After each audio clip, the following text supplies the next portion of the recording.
Olá a todos. Olá. Nós vamos louvar ao Senhor, a Jesus, aquele que vive, aquele que ressuscitou dos mortos, aquele que, quando esteve cá na Terra, fez muitos milagres e Ele ainda faz hoje. Por isso nós não precisamos temer, nós não precisamos de estar aflitos, ansiosos com este tempo difícil, mas vamos confiar nele, porque Ele vive e Ele pode viver em nós, Ele vive no coração daqueles que o aceitam. Amém? Por isso nós vamos cantar e louvar, porque Ele vive. Amém. Porque Ele vive, posso crer no amanhã. Porque Ele vive, temor não há. Mas eu bem sei que a minha vida está nas mãos do meu Jesus, que vive e está.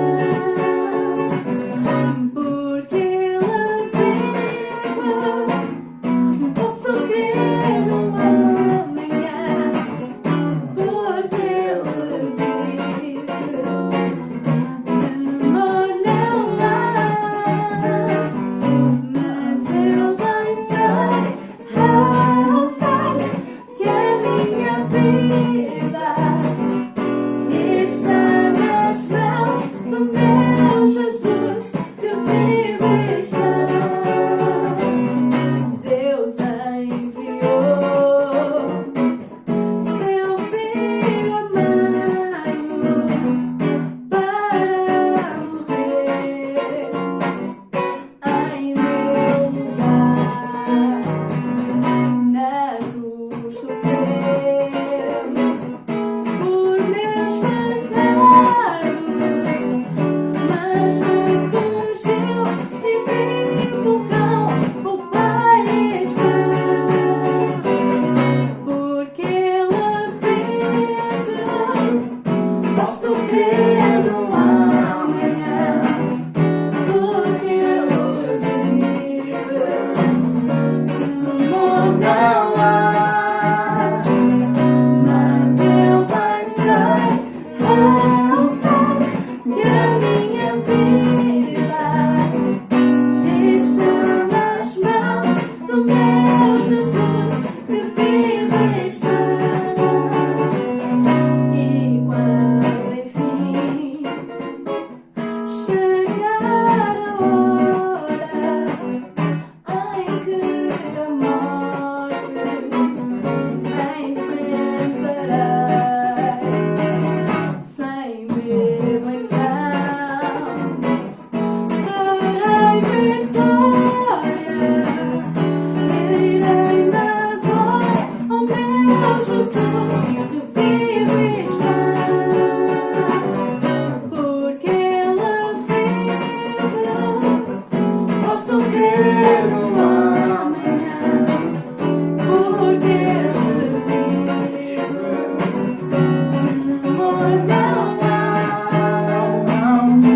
Mas eu bem sei que a minha vida está nas mãos do meu Jesus, que vive e está. Mas eu bem sei que a minha vida está nas mãos do meu Jesus, que vive e está. Mas eu bem sei que a minha vida está nas mãos do meu Jesus, que vive e está. Está nas mãos do meu Jesus, que vive e está.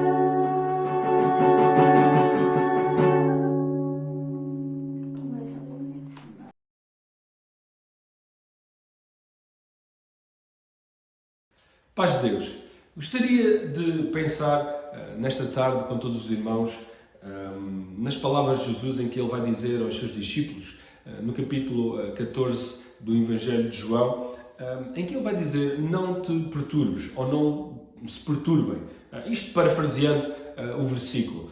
Mas antes de entrarmos propriamente no texto, é bom nós enquadrarmos o momento em que Jesus disse estas palavras.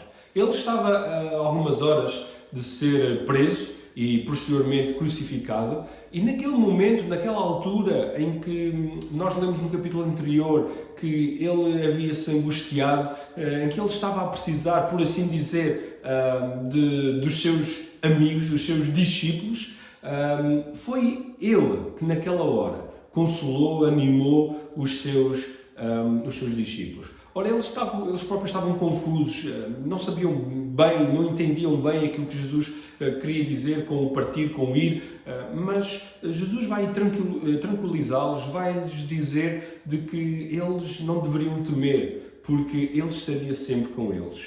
Então, vamos pensar na forma como nós podemos obter essa paz, essa tranquilidade que Jesus disse ali àqueles discípulos, naquele momento. E também nós hoje podemos aprender aqui alguns princípios que ele mencionou aqui. Então vamos destacar 5 pontos em que nós podemos buscar, ou de que forma é que nós podemos obter essa paz. E o primeiro está logo no versículo 1, que diz: não se turbe o vosso coração, credes em Deus, crede também em mim. Então, aqui vemos Jesus como um imperativo a dizer para que os discípulos eles crescem, eles tivessem fé, não somente em Deus, mas também nele próprio, nas suas palavras, naquilo que ele dizia. Porque conforme ele já havia dito, e ele vai dizer mais à frente, aquilo que ele dizia era da parte do Pai. Então, não só vemos aqui a questão, a ligação que existe entre Jesus e o Pai, a sua divindade, e isso era importante ressaltar, a fé que era preciso eles terem. E nós precisamos dessa fé. Momentos como estes, momentos atribulados, os discípulos ainda não estavam propriamente a ser atribulados, mas logo umas horas depois eles iriam ser testados. E se calhar muitos nós vemos estes dias, estes tempos como sendo tempos de testes, tempos de provas, e a fé, sem dúvida, é a ordem que Jesus dá a cada um de nós. Que possamos ter fé nele, fé naquilo que ele disse. Em segundo lugar, vemos nos versículos 2 a 6, ainda que não vamos ler todos, mas diz assim: na casa do meu pai há muitas moradas. Se assim não fora, eu vos teria dito, pois vou preparar-vos lugar. E quando eu for e vos preparar lugar, voltarei e vos receberei para mim mesmo, para que onde eu estou, estejais vós também.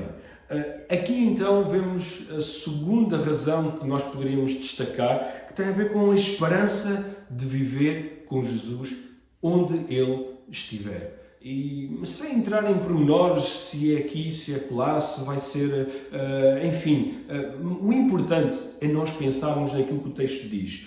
Jesus, ele vai dizer aqui que ele iria preparar um lugar para quê? Para que onde ele estivesse, nós também estivéssemos com ele.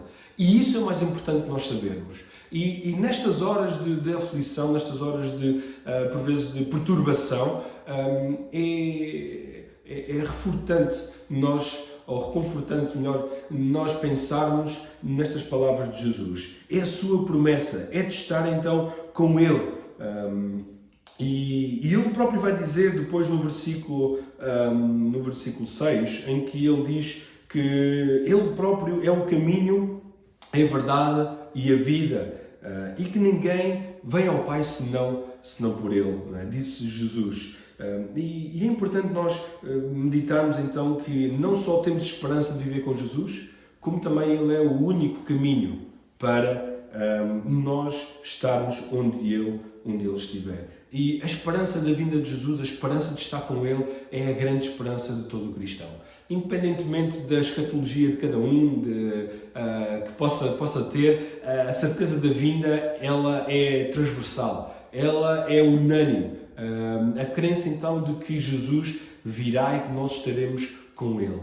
E isso dá-nos força, dá-nos ânimo para continuarmos a viver no meio destas, como esta calamidade, esta pandemia que nós estamos atravessando. Em terceiro lugar, diz os versos então 16 a 23, Jesus vai falar um pouco acerca da presença do Espírito Santo.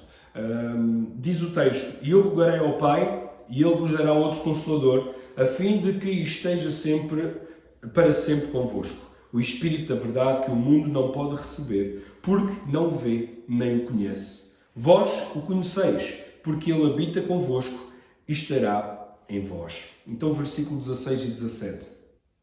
E a presença do Espírito Santo é algo que o crente não terá um dia, quando chegar ao céu, mas é algo que ele tem agora. Que ele tem a partir do momento que nasce de novo. Jesus, é interessante que ele disse que ele rogaria ao Pai que desse outro Consolador. Um igual a ele, um do mesmo tipo, diríamos assim, que ele era. E este Consolador já o temos. Este Consolador foi de uma forma sobrenatural manifestada no tempo do Pentecostes, na descida do Pentecostes, e que daquela forma sobrenatural ali naqueles dias em que hoje nós acreditamos na presença, que a presença do Espírito Santo ela é vital para a paz no nosso coração. É Ele que nos conforta, é Ele que muitas das vezes traz à memória textos, aquilo que nós sabemos da palavra, é Ele que nos conforta. Então é importante nós meditarmos nisso, a presença do Espírito na nossa vida. Então devemos pensar para já nestes 3 pontos. Primeiro, ter fé em Deus, esperar viver com Jesus, onde Ele estiver, a presença do Espírito Santo dá-nos essa paz e, em quarto lugar, pensar de que esta paz que Jesus dá é uma paz diferente daquela que nós podemos encontrar em muitos sítios. Claro que certos resorts, certos locais relaxantes são bons, são benéficos, mas o que é certo é que muitas das vezes essa paz, essa paz física, não é coincidente com a paz de espírito, com a paz interior que o homem necessita. E então, o facto de muitas das vezes nós vivermos como agora, estarmos muito isolados, muito sozinhos, isso por vezes pode afetar essa nossa relação interior. Então Jesus vai dizer: deixe-vos a paz, a minha paz vos dou. Não vos dou como o mundo a dá, não se turbe o vosso coração, nem se atemorize. Mais uma vez, então, Jesus aqui diz: não se perturbem, que o vosso coração ele não seja invadido pelo medo, ainda que possamos ter medo, mas que esse medo ele não nos impeça de crer, conforme nós já temos falado, de saber que nós temos a presença do Espírito em nós, de saber que um dia estaremos com Jesus na sua presença, então que esse medo não possa fazer isso. Então esta paz de Jesus, ela lança fora o temor, ela lança fora o medo. E então essa paz é diferente, diz o texto, é diferente daquela que o mundo oferece. Porquê? Porque o mundo não pode oferecer esta paz. Se nós pensarmos no tempo em que Jesus disse estas coisas, o Império Romano era o império que dominava, chamada Pax Romana. Ela foi instituída pela espada, pela guerra, implementada e mantida dessa forma. Mas a paz de Jesus não é pela guerra, não é por qualquer violência, não é? Mas a paz que Ele nos dá foi alcançada, foi obtida através da sua morte na cruz. Por último, eu gostaria então de pensar, e aqui poderíamos levar os versículos, verso 21, 23, 24, 28, por exemplo, mas vou ler apenas o verso 23 deste capítulo. Respondeu Jesus: se alguém me ama, guardará a minha palavra, e o meu Pai o amará, e viremos para Ele e faremos nele morada. Então, amar a Jesus assegura-nos esta paz também. E era este ponto com que eu gostaria de terminar, lembrando então que aquilo que Jesus disse não é aqui algo no sentido de matemático, num ponto que, ok, basta crer e, ok, não preciso fazer mais nada. É interessante que a Bíblia sempre relaciona a fé, sim, mas também com uma obediência, também com um amor. E quando nós relacionamos todas estas virtudes como nós encontramos na Bíblia, então aquilo que Jesus diz, de facto, nós podemos crer que é verdadeiro. Então não se trata de uma obediência que vai contra à vontade, mas deve ser uma obediência em amor.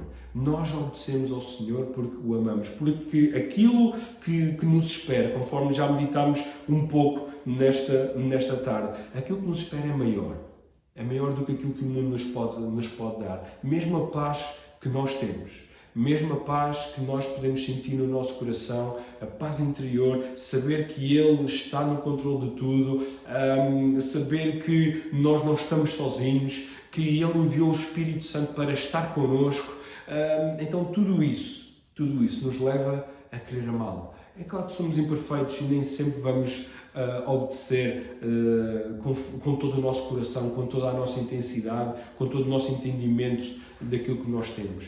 Mas que isso não seja impedimento para que nós não continuemos a confiar nele. Então, termino ou concluo dizendo isto, que é verdade sim que podes ter paz na tua vida, é verdade que essa paz ela pode ser uma paz física, mas é mais do que uma paz física. É uma paz espiritual, é uma paz interior, é uma paz com Deus. É uma paz que se estende a todos os outros relacionamentos que nós temos. Então desafio-te nesta tarde a que possas procurar esta paz, procurar na palavra do Senhor, confiar nele, confiar em Jesus, naquilo que Ele disse, e certamente Ele vai trazer essa paz ao teu coração. Que Deus abençoe. Não estás sozinho. Continuamos a caminhada cristã. Não queremos parar, duvidar, nem hesitar. Vamos continuar juntos, olhando para Deus, Permanecendo em oração.